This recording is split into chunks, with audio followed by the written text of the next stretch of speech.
So that's a very good point that Doug made about the verification. In the old days, we didn't have computer verification. We had to do it by hand. Is that right, Mr. Kaitan?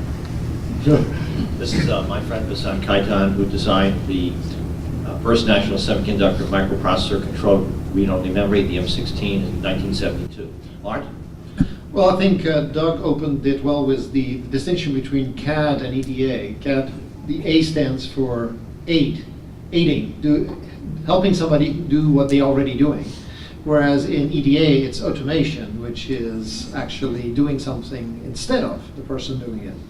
And I think in order to sort of see the succession of that evolution, it's useful to decompose it as a set of fundamental steps that all the tools in various ways adhere to. The first thing is, in order to do anything, you need to be able to model what you're dealing with.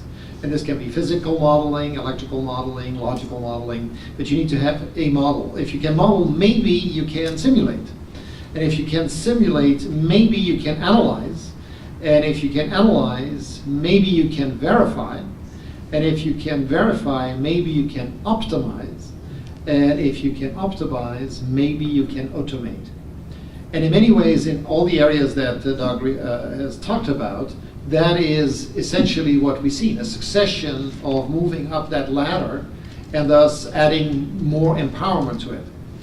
The second part of the model that I would like to propose is that this is true at different levels of abstraction, and that the notion of abstraction is absolutely fundamental to any form of deep human thinking, but it is certainly extremely fundamental to the very notion of dealing with complexity. And of course, we're all familiar with that because many of us, certainly many in the room, grew up with the early days of the transistor was the thing and SPICE was the program. And then it became almost miraculously the logical gate, and analog never caught up on the productivity that came out of that digital representation. But from the logical gates, of course, we went to the level of abstraction of RTL, and then of building blocks, behavioral descriptions, system descriptions. And most importantly, at each one of those levels, there were building blocks. And I always like to compare it to the history of Legos, because if you've grown up with Legos, you know that the most fundamental block was the 2x4. You could do so much with that sucker. And then, of course, Lego in the late 60s or so started to come out with specialty blocks, rooftops and windows and what have you.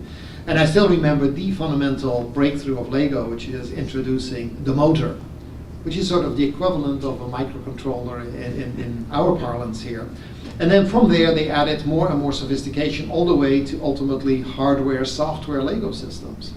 And of course, that is precisely what you buy today. If you buy a large piece of IP, you buy a USB core and you get a whole software stack that goes with it.